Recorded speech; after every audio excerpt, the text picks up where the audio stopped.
Melquisedeque foi um rei e sacerdote contemporâneo de Abraão. Sem dúvida, ele é um dos personagens mais misteriosos da Bíblia. Isso porque, ao mesmo tempo em que o texto bíblico afirma sua importância, ele não traz qualquer informação sobre sua origem e nem sobre sua morte. Melquisedeque era um rei de uma cidade chamada Salém, que provavelmente foi a Jerusalém primitiva. A Bíblia diz que ele era sacerdote do Deus Altíssimo, no hebraico El Elyon. O nome Melquisedeque significa rei de justiça, enquanto que o nome de sua cidade, Salém, significa paz ou segurança. Logo, Melquisedeque também é rei de paz. Por conta de seu aparecimento repentino e seu desaparecimento misterioso, muitas especulações se formaram sobre quem foi Melquisedeque. Alguns estudiosos consideram que Melquisedeque teria sido Enoque, um anjo, Sem, o filho de Noé, o Espírito Santo ou até mesmo uma aparição de Cristo pré-encarnado. Na verdade, todas essas sugestões não passam de especulações. O que realmente podemos dizer é que Melquisedeque foi um líder civil e religioso, um gentil descendente de Noé, conhecedor e praticante do culto ao verdadeiro Deus, mesmo em meio a todo o paganismo de uma época dominada por religiões politeístas.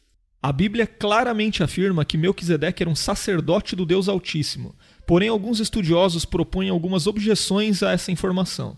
Apoiados em algumas evidências arqueológicas de que as cidades cananeias já possuíam sumos sacerdotes no tempo de Abraão, e em alguns casos estes sacerdotes eram os próprios reis, alguns entendem que Melquisedeque na verdade adorava Baal, o qual era chamado de Deus Supremo no panteão cananeu.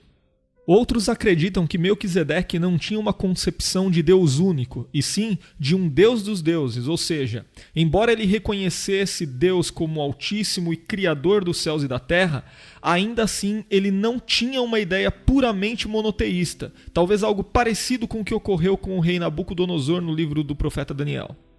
Mas tais interpretações não podem ser sustentadas à luz das Escrituras. Além disso, elas contradizem até mesmo os dados históricos já levantados que indicam que a adoração a Baal naquela região foi estabelecida em um tempo posterior ao período em que viveram Abraão e Melquisedeque. Quanto a isso, a Bíblia facilmente esclarece que Melquisedeque era um verdadeiro adorador do único Deus, principalmente considerando as referências sobre ele nos livros de Salmos e Hebreus. Melquisedeque é citado apenas 2 vezes no Antigo Testamento. A primeira ocorre no livro de Gênesis, onde narra de fato o seu aparecimento, e a segunda no livro de Salmos. O livro de Gênesis diz que Abraão se encontrou com Melquisedeque quando estava voltando de uma batalha onde ele salvou seu sobrinho Ló. Naquela ocasião, Melquisedeque trouxe-lhe pão e vinho e o abençoou. O relato bíblico termina dizendo que Abraão pagou o dízimo de tudo o que havia conseguido na guerra a Melquisedeque. Vejamos o que diz Gênesis capítulo 14, versículos 18 ao 20. E Melquisedeque, rei de Salém, trouxe pão e vinho, e era este sacerdote do Deus Altíssimo. E abençoou-o e disse: Bendito seja Abrão, pelo Deus Altíssimo, o possuidor dos céus e da terra. E bendito seja o Deus Altíssimo, que entregou os teus inimigos nas tuas mãos. E Abrão deu-lhe o dízimo de tudo. Mais tarde, o rei Davi, em um salmo messiânico, estabeleceu uma relação entre o sacerdócio do Messias e o sacerdócio de Melquisedeque. Um possível pano de fundo para esse salmo é a tomada de Jerusalém por volta de 1000 a.C., o que faz com que muitos intérpretes expliquem o tal salmo considerando o fato de a casa de Davi ter se tornado herdeira da dinastia de reis e sacerdotes de Melquisedeque, já que provavelmente a cidade governada por Melquisedeque era a Jerusalém primitiva. No Salmo 110, verso 4, o salmista diz: Jurou o Senhor e não se arrependerá. Tu és um sacerdote eterno, segundo a ordem de Melquisedeque. Essa relação presente no Salmo 110 é melhor compreendida na Epístola aos Hebreus, principalmente no capítulo 7, onde o autor da Epístola reconta a história de Gênesis 14 e ainda realiza uma comparação detalhada entre Cristo e Melquisedeque.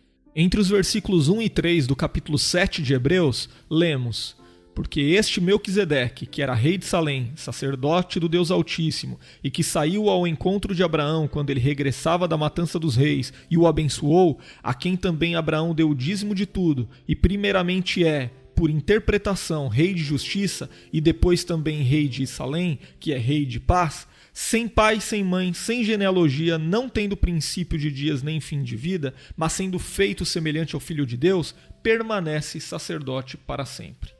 Então aqui podemos perceber uma clara associação entre Melquisedeque e Cristo, à medida que entendemos que os escritores bíblicos apontam para Melquisedeque como sendo alguém que tipificou o Messias. O mesmo capítulo 7 de Hebreus é um exemplo disso. Nele, o escritor bíblico compara o sacerdócio de Melquisedeque com o sacerdócio levítico e afirma que o sacerdócio de Melquisedeque era superior ao sacerdócio dos descendentes de Levi, pois Abraão, de quem a tribo de Levi se originou, foi abençoado por Melquisedeque, reconheceu seu sacerdócio e pagou dízimos a ele. Portanto, a ordem sacerdotal de Melquisedeque é anterior à ordem sacerdotal de Levi com Arão. Então, quando o escritor de Hebreus utiliza a declaração do salmista de que o sacerdócio do Messias é segundo a ordem de Melquisedeque, ele está dizendo que o sacerdócio de Cristo é legítimo e superior ao sacerdócio iniciado com a lei. E assim como Melquisedeque, de quem não sabemos nada sobre sua origem e seu fim, o sacerdócio de Cristo é eterno e permanece para sempre, ou seja, ele não precisa ser substituído por novas gerações, como acontecia no sacerdócio levítico. Então, basicamente, o escritor ensina aos seus leitores que o sacerdócio que os judeus conheciam era temporário, enquanto que o sacerdócio de Cristo é o definitivo e já existia antes mesmo da lei. Por fim, ao entendermos quem foi Melquisedeque, naturalmente somos levados a perceber a soberania de Deus na condução da história ao cuidar de cada detalhe para revelar seu Filho amado ao mundo.